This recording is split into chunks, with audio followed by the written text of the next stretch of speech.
Today's message is for water lovers. Wow. There is so much giving and flow. For this one, the heart chakra was just really going crazy. And when I see this happening, it usually means like an over giving of some sort, like giving beyond what you're receiving. And it was the same way with the sixth chakra. So with that one, it feels like the intuition is bringing some confusion because there's too much questioning, too much mind involved in the intuition. And the intuition is very strong. So then it's like, oh, I know this, but do I know it? Do I know it? Do.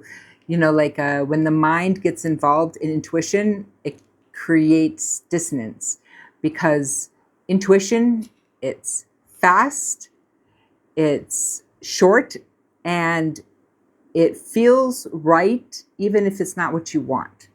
So those are like the qualities of intuition.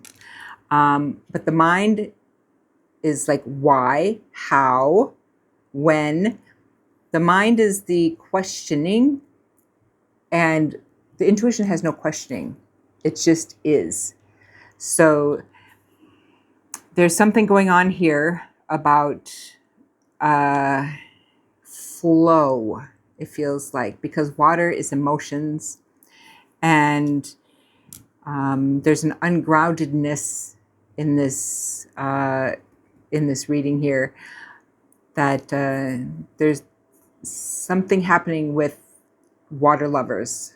And this is like people who just must be by the ocean, by the water, must be swimming, must be,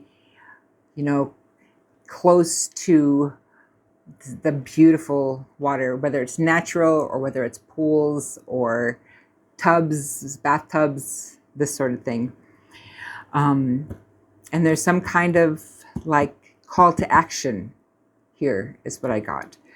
When I tuned in, I saw all these animal faces come in, like we are affected by the water. We need the water too. Like I saw foxes and gulls and hawks and other land animals that were like, hey, we are here. We need this too. So there's something here about taking action, speaking truth, and connecting to spirit. Like the connection to the spirit of the water is pushing you. It like won't let you rest. Look at all this trash. Can you clean up the beach? Why is there too many particles in this water? Pollutants. What are you supposed to be doing? What are you supposed to be saying? How are you going to support the water? Water is like, how do I say this? It is a library. It holds truths. It holds patterns. It holds memories. And we are constantly exchanging water with other people through our breath, right? We're constantly recycling the water from the earth through the pipes. This sort of energy, we are exchanging all of this knowledge with the water, from the water, through the water. Many of you have seen those experiments with, I think his name is Dr. Hashimoto, who froze the water. And then would see patterns when it was a positive message versus a violent or disruptive message. The frozen water could sense it. There's amazing other research happening with people putting like a seed in water and freezing it, and then it shows the pattern of what the seed is. Like, put it in there, sunflower, and it shows a pattern of a sunflower. Hello, this is the magic of water.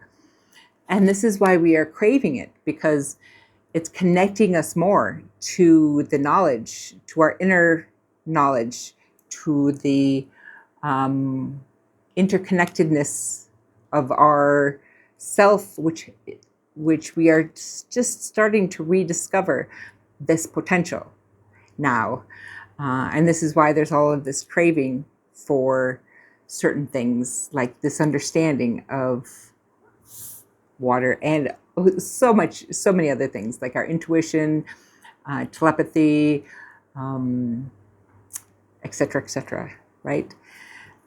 But this is for the water lovers, and we must take action somehow to preserve and honor this water library.